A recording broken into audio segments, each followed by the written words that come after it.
ഇക്കഴിഞ്ഞ ഫെബ്രുവരിയിൽ പാലക്കാട് എരുമയൂരിൽ രേഖപ്പെടുത്തിയ 40 ഡിഗ്രി സെൽഷ്യസ് വേനൽ ചൂട് വരും ദിവസങ്ങളിൽ തൃശൂരിലും അനുഭവപ്പെട്ടേക്കുമെന്നാണ് വിദഗ്ധർ പറയുന്നത്. ഇപ്പോൾ അനുഭവപ്പെടുന്ന കാറ്റ് അടുത്ത ആഴ്ചയോടെ ഇല്ലാതാകുകയും രാവിലെ അനുഭവപ്പെടാറുള്ള മഞ്ഞ് തീരെ കുറയുകയും ചെയ്യുന്നതോടെയാണിത്.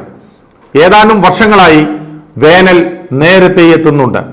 പെട്ടെന്ന് കാലാവസ്ഥാ മാറ്റവും സംഭവിക്കാറുണ്ട്. അതിനാൽ ചൂട് പെട്ടെന്ന് ഉയരാനിടയാകും. തീരപ്രദേശങ്ങളിൽ ഹ്യൂമിഡിറ്റി കൂടുന്നുമുണ്ട്.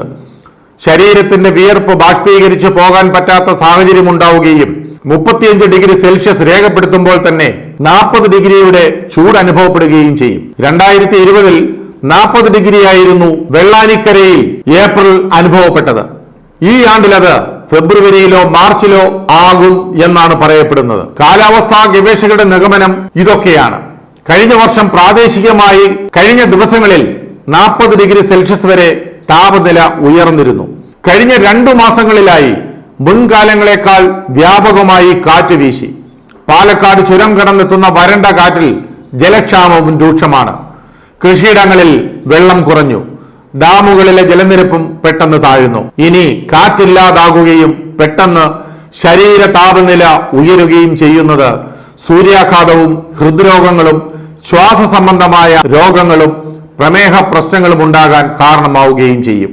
കാലാവസ്ഥാ വ്യതിയാനം മൂലമുണ്ടാകുന്ന പ്രശ്നങ്ങൾ ഏറ്റവും ബാധിക്കാൻ സാധ്യതയുള്ള രാജ്യത്തെ 9 സംസ്ഥാനങ്ങളിൽ കഴിഞ്ഞ വർഷം തന്നെ കേരളമുണ്ടായിരുന്നു. ചൂടിന്റെ കാഠിന്യം വർദ്ധിച്ചതിനാൽ തീപിടുത്തങ്ങളും കൂടി. നഗരത്തിൽ തന്നെ 2 തവണയാണ് ആക്രി സാമഗ്രികൾക്ക് തീപിടിച്ചത്. പൊതുസ്ഥലങ്ങളിൽ മാലിന്യം കത്തിക്കരുതെന്ന് നിർദ്ദേശമുണ്ടെങ്കിലും അത് നടപ്പാവുന്നില്ല. തോട്ടങ്ങളിൽ തീപിടിക്കാൻ സാധ്യത കൂടിയതിനാൽ കർഷകരുടെ ഉള്ളിലും തീയാണ്. തോട്ടങ്ങളിലെ മരങ്ങളിലെ ഇലകൾ കൊഴിഞ്ഞു.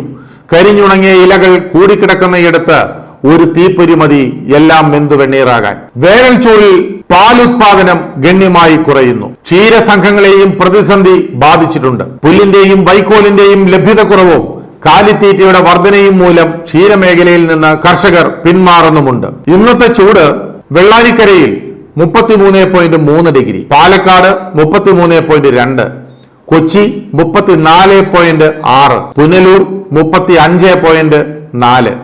പുലർകാലത്തെ മഞ്ഞ് പെട്ടെന്ന് കുറയുകയും ഇനി കാറ്റ് വീശാനുള്ള സാധ്യതയില്ലായകയും വന്നാൽ വേനൽ ചൂട് പെട്ടെന്ന് ഉയരുമെന്നാണ് കരുതുന്നത്. കാലാവസ്ഥാ ഗവേഷകനായ ഡോക്ടർ ഗോപകുമാർ ചോലയിലാണ് ഈ വിവരങ്ങൾ പങ്കുവെക്കുന്നത്.